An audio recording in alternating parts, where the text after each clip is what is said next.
शन्नो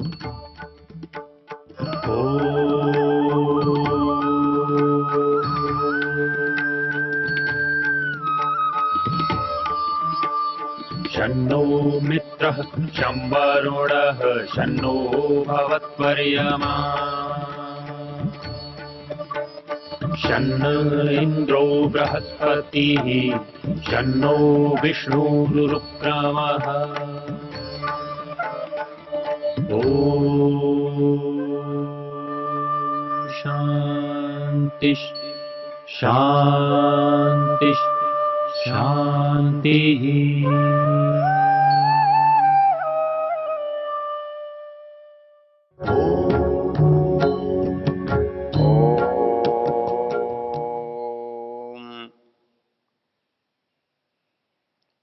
इस वेद विज्ञान के प्रसंग में हम यजुर्वेद के 31वें अध्याय, जिसका नाम पुरुषाध्याय है, उसकी चर्चा कर रहे हैं। हमने पीछे देखा ये सृष्टि के जो उत्पत्ति का क्रम है, इसमें सबसे मुख्य जो उत्पन्न होने वाली वस्तु है वो है मनुष्य। इस नाते ये सारा संसार जिसके लिए बना है समझा जा सकता है कि वो मनुष्य है। इस मनुष्य की जो उत्पत्ति है, उस मनुष्य को किन किन चीजों के साथ परमेश्वर ने उत्पन्न किया है, वो इस मंत्र में हमने देखा। मंत्र है ब्राह्मणोस्य मुखमासीत बाहुराजन्यः कृतः पुरु तदस्य यद वैश्यः पद्भ्याम शूद्रो अजायत। इस मंत्र के सहज अर्थ में तो किसी को भी कोई कठिनाई नहीं हो सकती, लेकिन इससे लिए जाने वाले जो अर्थ हैं उनसे समाज में बड़ा द्वंद्व और विरोध उत्पन्न होता है। जो लोग अपने बड़प्पन को जन्म से सिद्ध करना चाहते हैं, वे ये मानते हैं कि ईश्वर के मुख से जो ब्राह्मण है उसकी उत्पत्ति है, ईश्वर के भुजाओं से क्षत्रिय की उत्पत्ति है, ईश्वर के उर्वों से वैश्य की उत्पत्ति है, और इस कारण से वो ऊंचे और नीचे हैं, क्योंकि शूद्र पैरों से उत्पन्न हुआ है और ब्राह्मण सिर से उत्पन्न हुआ है। ऐसा अर्थ करने में सामान्य बौद्धिकता का अभाव दिखाई देता है, क्योंकि यदि इसमें हम ऊंचा और नीचा ले सकते हैं, उसका आधार क्या होगा? कि शरीर में कोई चीज ऊंची है इसलिए ऊंची है और कोई चीज नीची है इसलिए नीची है, ऐसा तो संभव नहीं है। क्योंकि चारों चीजों के बिना टुकड़ों में कोई नहीं रह सकता। कि केवल सिर पैदा हो, यदि ब्राह्मण ही सिर है और ब्राह्मण उसके सिर से पैदा हुआ है इसलिए बड़ा है, तो क्या मेरे पैर मेरे सिर से छोटे हैं, या ब्राह्मण के सिर से, ब्रह्म के सिर से ब्रह्म का पैर छोटा है? क्या वो तुच्छ है? क्या मैं अपने घर में जाते हुए पैर कहीं और रख कर जाता हूं, या हाथ कहीं और रख कर जाता हूं? तो जहां मेरा सिर होगा वहीं मेरे पैर होंगे, जहां मैं हूंगा वहां मेरा सब कुछ होगा। तो मैं जो हूं, मेरे समग्र का नाम है। मेरे सिर का नाम मैं नहीं है, मेरी भुजाओं का नाम मैं नहीं है, मेरे पेट का नाम मैं नहीं है, या मेरे पैर का नाम मैं नहीं है। मैं तो पैर से लेकर सिर तक मैं हूं।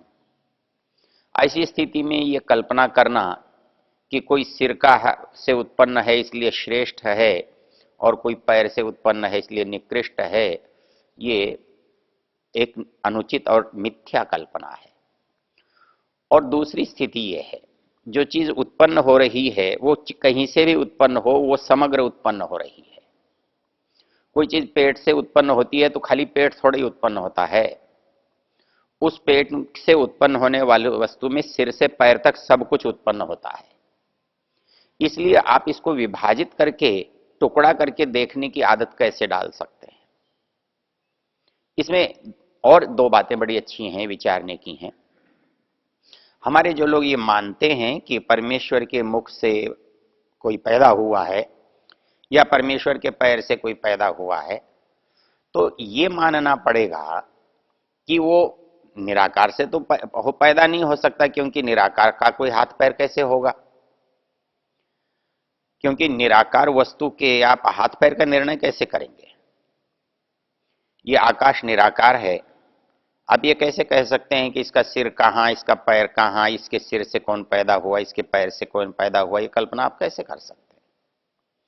इसलिए ये सोचना कि परमेश्वर के सिर से, मुख से पैदा हुआ, तो यदि ऐसा हम माने, यदि दुर्जनतोष न्याय से मान भी लें, यदि इससे कोई पैदा होता है तो पहले यह मानना पड़ेगा कि ईश्वर साकार है। अब प्रश्न यह होता है कि इस संसार को बनाने के लिए साकार बना या इस संसार के बनने के बाद साकार बना। क्योंकि संसार तो बना है, संसार स्वयं बनने से पहले निराकार था। जब भी कोई चीज हम बनाते हैं वो बनने से पहले निराकार ही होती है, भले ही वो अपने कारण रूप में क्यों न विद्यमान हो। जब एक भवन को हम खड़ा करते हैं तो भवन का आकार नहीं होता है, हम उन उपकरणों को जुटाते हैं, उन साधनों को इकट्ठा करते हैं और एक रूप में उसे खड़ा करते हैं, तब हम कहते हैं यह भवन बना है। अर्थात वो निराकार परिस्थिति से साकार परिस्थिति में आया है। यही सब प्रश्न यहां भी उत्पन्न होगा कि यह संसार जिसको साकार परिस्थिति में हम लाए हैं, जिस भवन को हम साकार परिस्थिति में लाए हैं, हमारी उपस्थिति उसके बाद होगी या उसके पहले होगी। तो निश्चित रूप से जो कारण है वो कार्य के पहले होता है और कार्य कारण के बाद में होता है। तो संसार यदि बना तो संसार बनाया किसने? ईश्वर ने। और संसार ईश्वर ने बनाया तो जिन साकार वस्तुओं को उसने बनाया, उन साकार वस्तुओं को बनाने के लिए पहले वो स्वयं साकार बना। तो पहले वो स्वयं साकार बना तो किन पदार्थों से बना? क्योंकि दुनिया में कोई भी साकार वस्तु प्राकृतिक पदार्थों के अतिरिक्त किन्हीं पदार्थों से बनती नहीं। मुझे मेरा शरीर बनाने के लिए वही पंच महाभूत चाहिए, वही आत्मा चाहिए। उस आत्मा के बिना और इन पंच महाभूतों के बिना इसकी कल्पना नहीं हो सकती। तो चलिए, आत्मा के रूप में हमने परमात्मा को देखा, लेकिन उसका शरीर कहां से लाएंगे? क्योंकि भूतों की उत्पत्ति हुई नहीं और भूतों के बिना शरीर बनता नहीं। इसलिए यह कल्पना कितनी विचित्र है कि परमेश्वर के मुख से कोई पैदा हुआ या परमेश्वर के भुजाओं से कोई पैदा हुआ। इससे भी एक और रोचक बात यह है कि इस पूरे अध्याय में, चाहे वो ऋग्वेद के मंत्र हों या वो यजुर्वेद के मंत्र हों, इस सारे संसार की उत्पत्ति उससे बताई जा रही है, केवल मनुष्य की उत्पत्ति उससे नहीं बताई जा रही। इससे ऊपर समग्र, जिसको अवेद ने हिरण्यगर्भ कहा या जिसको विराट कहा, तो ये समस्त संसार जो कारण रूप से कार्य रूप में बदला है वो उत्पन्न हुआ है। यदि मनुष्य उस ईश्वर के मुख से या मनुष्य उस ईश्वर के पैर से उत्पन्न होता है या हो सकता है, तो हर उत्पन्न होने वाली वस्तु उसी से वैसे ही उत्पन्न होनी चाहिए। प्रश्न है, मंत्र कहता है ततो विराट अजायत विराजो अधिपुरुषः। अब ततो विराट अजायत, ये संसार उत्पन्न हुआ। कहां से उत्पन्न हुआ? परमेश्वर के मुख से हुआ कि पैर से हुआ, पेट से हुआ कि छाती से हुआ? कैसे निर्णय करेंगे कि उत्पन्न तो वो भी हुआ, और वही एक बार उत्पन्न हो गया तो सब कुछ स्वयं ही उत्पन्न हो गया, बाकी सब चीजें तो उसके बाद उत्पन्न होने वाली हैं। ऐसा तो नहीं हो सकता कि खेत अलग उत्पन्न होगा और फसल अलग उत्पन्न होगी। खेत उत्पन्न होगा तो उसमें फसल भी उत्पन्न हो जाएगी। मिट्टी बना दोगे तो घड़ा भी बन जाएगा, आपने घड़े का बर्तन बना दिया तो भोजन भी बन जाएगा। एक क्रिया के बनने से बाकी क्रियाएं जब स्वतः होने वाली हैं तो उनको अलग अलग बनाने की कोई आवश्यकता होती ही नहीं है। इसलिए यदि विराट उससे उत्पन्न हुआ है तो सारा संसार विराट से उत्पन्न हुआ है, हिरण्यगर्भ उससे उत्पन्न हुआ है तो ये सारा हिरण्यगर्भ संसार उसी से उत्पन्न हुआ है। तो ऐसी स्थिति में इसको उससे अलग उत्पन्न मानना और उसको उससे अलग उत्पन्न मानना, इसकी तो कोई अवैज्ञानिक बात हो जाएगी, तथ्यात्मक बात भी नहीं होगी। तो ऐसी स्थिति में उस निराकार से विराट उत्पन्न हुआ तो कहां से उत्पन्न होगा? क्या वो मुख से होगा कि पैर से होगा कि हाथ से होगा कि पेट से होगा? तो आप इसका उत्तर नहीं दे सकेंगे, क्योंकि जो बात आप कह रहे हैं उसकी कोई तार्किकता नहीं है, उसका कोई औचित्य नहीं है, उसमें कहीं कोई व्यावहारिकता दिखाई नहीं देती है। इसी तरह से आगे के जो मंत्र कहे गए हैं जिनकी हम पीछे चर्चा कर चुके हैं, तस्माद यज्ञात् सर्वोत संभृतम पृषदाज्यम पशुस्तांश्चक्रे वायव्यानारण्य ग्राम्याश्च। वेद कहता है उस परमेश्वर से आरण्य ग्राम्य पशु पैदा हुए। तो वो पशु भी तो मनुष्य को तो आपने बांट लिया कि ब्राह्मण मुख से हुआ, क्षत्रिय भुजाओं से हुआ, वैश्य उर्वों से हुआ, शूद्र पैरों से हुआ, चलिए मान लिए, फिर पशु कहां से होंगे? एक ही आप एक कल्पना कीजिए, मनुष्य से मनुष्य होने की संभावना बनती है, पुरुष से पुरुष होने की संभावना बनती है, लेकिन मनुष्य से पशु के होने की संभावना तो प्राकृतिक नहीं है, सहज नहीं है। तो आप जिस भगवान से, जिस परमेश्वर के शरीर से आप ब्राह्मण क्षत्रिय वैश्य को उत्पन्न कर रहे हैं, आप ये क्यों भूल जाते हैं कि उसी से पशु भी उत्पन्न हुए हैं, वो भी आपके सहोदर हैं। वो कहां से उत्पन्न हुए हैं? यदि वो मुख से उत्पन्न हुए हैं तो ब्राह्मणों के समान हैं, वो यदि भुजाओं से उत्पन्न हुए हैं तो क्षत्रियों के समान हैं, वो यदि उर्वों से उत्पन्न हुए हैं तो वैश्यों के समान हैं, और वो यदि पैरों से उत्पन्न हुए हैं तो शूद्रों के समान हैं। लेकिन ये सब बातें तो उनमें भी हैं, उनके पास भी सिर है, उनके पास भी पैर है, उनके पास भी, किसी के पास भुजा है, किसी के पास 4 पैर है, उनके पास भी सब ये है। तो वो फिर कैसे उत्पन्न हुए होंगे? उनको आप कैसे उत्पन्न मानोगे? इसके साथ ही साथ अगला जो मंत्र कहता है, तस्माद यज्ञात् सर्वभूत ऋचः सामानि जज्जिने छंदांसि जज्जिने तस्मात् यजुस् तस्माद् अजायत। अब जब मुख से ब्राह्मण को पैदा कर दिया तो फिर वेद को अलग से पैदा करने की कहां आवश्यकता रह गई? क्योंकि जिससे जो चीज पैदा होती है उसके सर्वांश से उत्पन्न होती है। जो कुछ गुण उसके मूल कारण में होते हैं वो सारे के सारे गुण वो उस कार्य में होते हैं। और इस ब्राह्मण को जब ईश्वर ने अपने अंदर से बनाया, अपने आप से पैदा किया, तो ईश्वर का कौन सा हिस्सा है जो इसको नहीं मिला? तो इसकी पृथक सत्ता कैसे हो गई? एक कल्पना करने की बात है। जब आप कल्पना ही कर रहे हैं तो ऐसी क्यों नहीं करते जिसमें कोई तार्किकता हो? ये कहते हैं आप ब्राह्मण उसके मुख से पैदा हुआ और ब्राह्मण अनपढ़ पैदा हो रहा है, क्योंकि ज्ञान तो ईश्वर का है, और ज्ञान ईश्वर का है तो ईश्वर से पैदा होने वाली वस्तु में ईश्वर का ज्ञान क्यों नहीं होगा?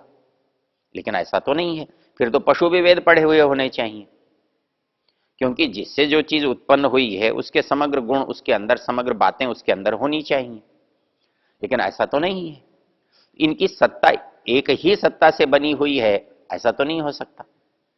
तो इसलिए तस्माद् यज्ञात् सर्वभूत ऋचः सामानि जज्जिने, और तस्मात् जाता अजावय, उसमें बकरी गाय घोड़े गधे उत्पन्न हुए, तो उस गधे भी परमेश्वर के कौन से अंग से उत्पन्न हुए?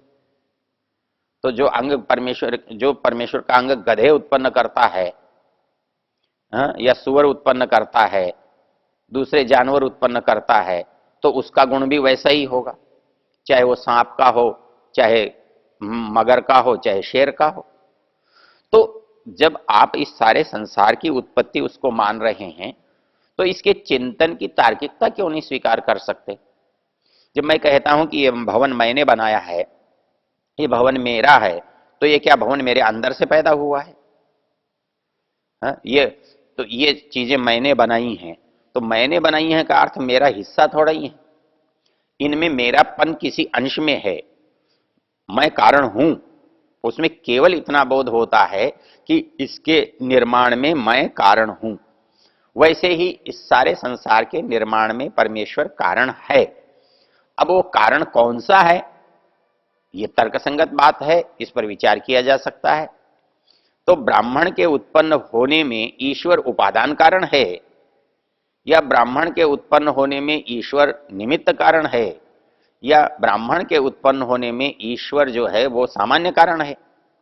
क्योंकि इस दुनिया में कारण होते ही तीन प्रकार के हैं, अर्थात किसी वस्तु की विद्यमानता के लिए उसके पीछे तीन बातें हो सकती हैं जिनको हम कारण कहते हैं। अर्थात उनके बिना वो चीज बन नहीं सकती है।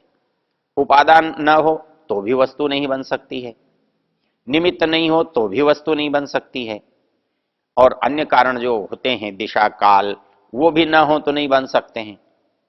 तो ऐसी स्थिति में ये कहना कि ब्राह्मण ईश्वर के मुख से पैदा हुआ है, तो मुख में और ब्राह्मण में कौन सा संबंध माना जाए?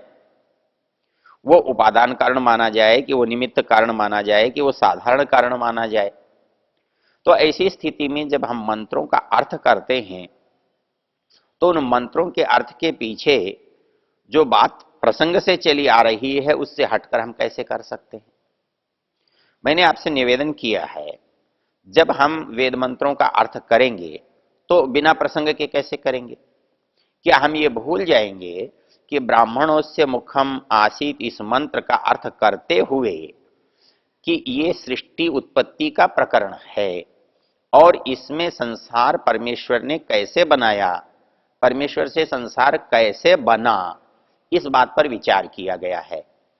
और इस विचार करने में जब संसार की हर वस्तु पर विचार किया गया तो इसके प्रारंभ से लेकर इसके अंतिम विकास तक विचार किया गया, इसकी उत्पत्ति स्थिति संहार की भी चर्चा की गई, मतलब जो हुआ है उसकी चर्चा हुई, जो होता रहा है और आगे होगा उसकी भी चर्चा हुई। तो ऐसी स्थिति में आप इसको कैसे बांट सकते हैं एक मंत्र से कि यह इसका अर्थ बनेगा? पूरा जो अध्याय कह रहा है उस अध्याय की संगति कैसे लगेगी? तो इसलिए एक जैसे मैंने चर्चा की थी कि वो श्रोत्राद वायु श्रोत्रादिन्द्रश्च प्राणश्च मुखाद अग्निरजायत, वो परमेश्वर के मुख से अग्नि भी पैदा हुआ है। इसी तरह से नाभ्या आसीद अंतरिक्षम शीर्ष्णोद्योग समवर्तत, उस परमेश्वर की नाभि से अंतरिक्ष पैदा हुआ है। फिर ये बात आप क्यों भूल जाते हैं? उसके सिर से द्युलोक पैदा हुआ है, तो क्या ऐसे ही पैदा हुआ होगा जैसे ब्राह्मण पैदा हुआ है, या ऐसे ही पैदा हुआ होगा जैसे शूद्र आप बता रहे हैं? लेकिन यदि उसके सिर से द्युलोक पैदा हो सकता है और उसकी नाभि से अंतरिक्ष पैदा हो सकता है, तो उस अंतरिक्ष में रहने वाली चीजें अपने आप ही उसके साथ पैदा हो जाएंगी, उनको अलग से पैदा करने की आवश्यकता नहीं है। तो क्या इस संसार में जो पैदा हुए हुए लोग हैं या पैदा हुए हुए वस्तुएं हैं, पैदा हुए हुए प्राणी हैं, वो क्या अलग अलग से पैदा करने की आवश्यकता पड़ेगी? ऐसा नहीं होगा। तो ऐसी स्थिति में जो इसका संगत अर्थ बनेगा, जो उचित अर्थ बनेगा, वो वही बनना चाहिए जो बाकी मंत्रों के साथ जुड़ता है। अर्थात वो परमेश्वर इन सब का निमित्त कारण है और उसने इनको किस योग्यता वाला बनाया। तो एक चीज, एक वस्तु में जो जो योग्यताएं हैं उनका दिग्दर्शन इस मंत्र में किया गया है। ओ